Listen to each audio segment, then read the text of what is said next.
Someone can be surrounded by people all day, coworkers, family, a group chat that never stops buzzing, and still feel completely alone. Someone else can spend an entire weekend by themselves and feel perfectly content. Loneliness, it turns out, was never really about how many people are in the room.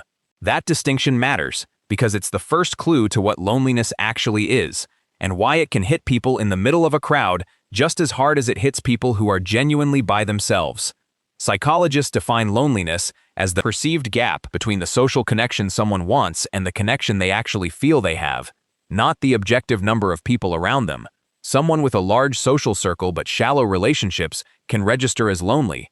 Someone with one or two deep relationships often doesn't, even with minimal social contact overall. This reframes loneliness less as a social fact and more as a subjective read, closer to hunger or thirst than to an external circumstance, which is part of why it can appear so unpredictably, even in situations that look, from the outside, like they shouldn't produce it at all.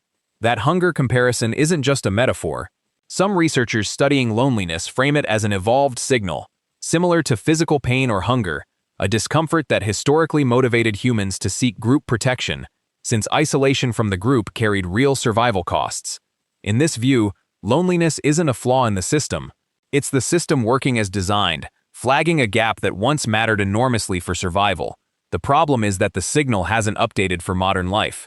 It still fires the same way, even in a world with hundreds of digital connections available at any moment, because the alarm was built to detect depth and reliability of bonds, not headcount. This explains a pattern that surprises a lot of people.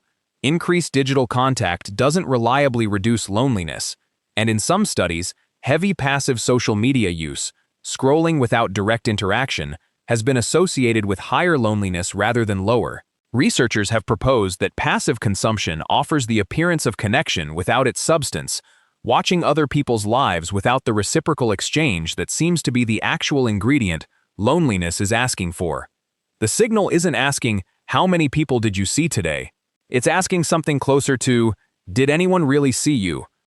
Loneliness isn't evenly distributed or evenly experienced. Some people have a naturally lower need for social contact and rarely feel it. Others feel it intensely even with a full calendar. Life transitions, moving, breakups, retirement, new parenthood, are reliably associated with spikes in loneliness, and research has also linked chronic, prolonged loneliness to measurable effects on physical health, not just mood. It isn't a minor discomfort to just push through indefinitely.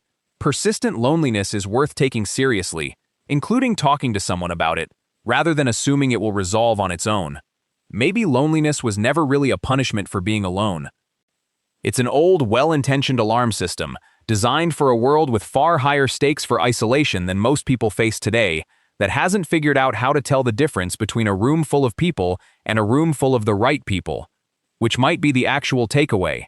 The fix was never more contact. It was ever having been truly seen by any of it.